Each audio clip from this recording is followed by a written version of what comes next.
Hello everyone, कैसे हैं? आशा करता आप लोग अच्छे होंगे, मस्त होंगे, स्वस्थ होंगे। तो फिर से एक बार स्वागत है आपका अपना चैनल केबीएस कोचिंग सेंटर में।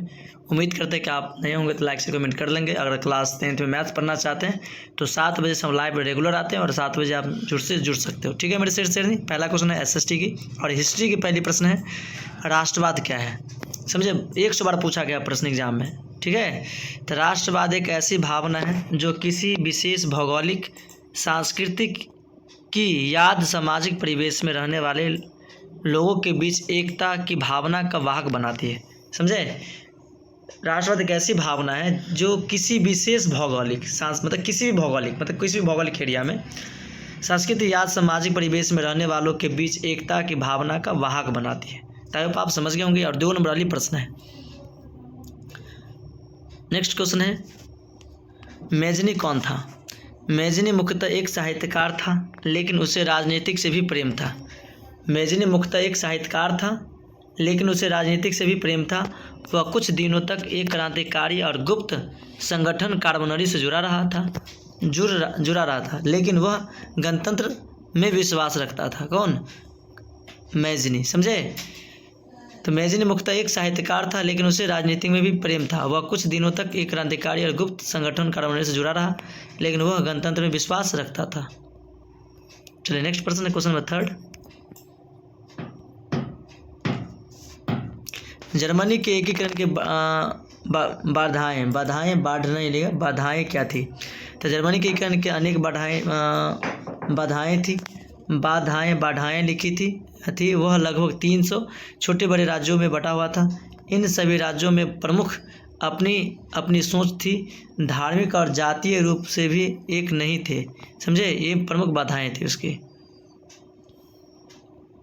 समझे, जर्मनी के एकीकरण की मुख्य बाधाएं थी। छोटे 300 छोटे बड़े राज्यों में बटे हुए थे, जो इन के प्रमुख साबित हुआ। नेक्स्ट क्वेश्चन नंबर 4 है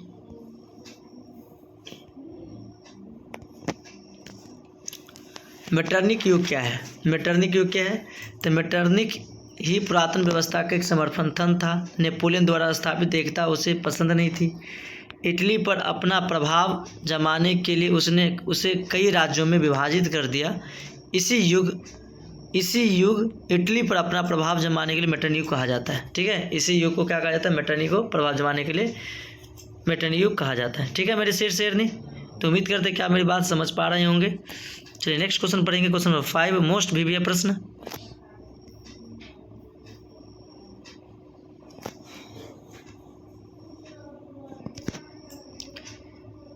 (1848) के फ्रांसीसी क्रांति के क्या कारण थे। फ्रांस का शासक लुई फिलिप उदारवादी था, लेकिन वह महत्वाकांक्षी भी था।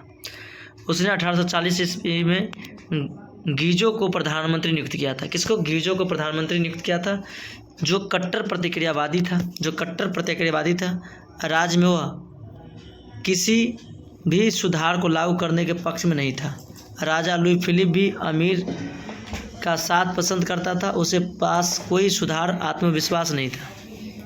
कार्यक्रम नहीं था। देश की भूखमरी और बेरोजगारी चरम पर थी। सफलता सुधारवादी रहने लगे। 1848 ईस्वी फ्रांसीसी क्रांति के लिए ये सब कारण थे। समझे। नेक्स्ट क्वेश्चन नंबर 6 है यूरोप में राष्ट्रवाद को फैलाने में नेपोलियन बोनापार्ट किस तरह सहायक हुआ। नेपोलियन बोनापार्ट ने जो जर्मनी और इटली में राष्ट्रीयता की भावना राष्ट्रीयता की स्थापना में मदद पहुंचाई, बल्कि संपूर्ण यूरोप के देशों में राष्ट्रीयता को लेकर उथल पुथल आरंभ हो गया। इस राष्ट्रीयता की भावना के साथ ही लोकतांत्रिक विचारों का भी उदय हुआ।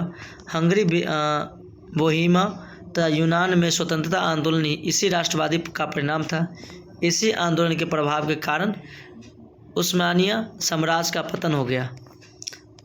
वही तुर्की तक में ही सीमेंट कर रह गया। राष्ट्रवाद के कारण बल्कन क्षेत्र का जातीय संगठन होने पर मौका मिला और सर्बिया नाम देश का जन्म हो गया। समझे, उस सर्बिया नाम देश का क्या हो गया? उसका जन्म हो गया। क्वेश्चन नंबर आखिरी है गैरीबाल्डी के कार्यों को चर्चा करें। गैरीबाल्डी कार्यों का चर्चा करें।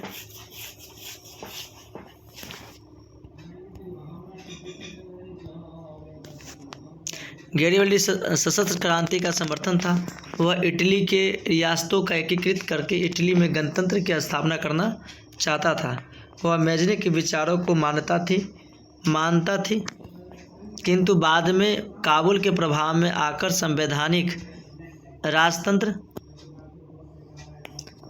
राजतंत्र का समर्थक बन गया। उसने अपने लोगों को मिलाकर एक ऐसा गठन किया और सुनाल के बल पर इटली के सिसरली तथा निपल्स पर अधिकार जमा लिया। उसने विक्टर इमैनुएल के प्रतिनिधित्व के रूप में वहाँ की सत्ता संभाल ली। वह रूस पर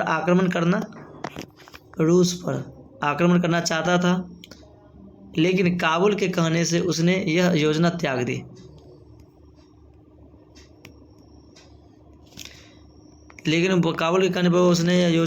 दी। उसने बहुत कुछ किया, किंतु कहीं का शासक बनने से इनकार कर दिया।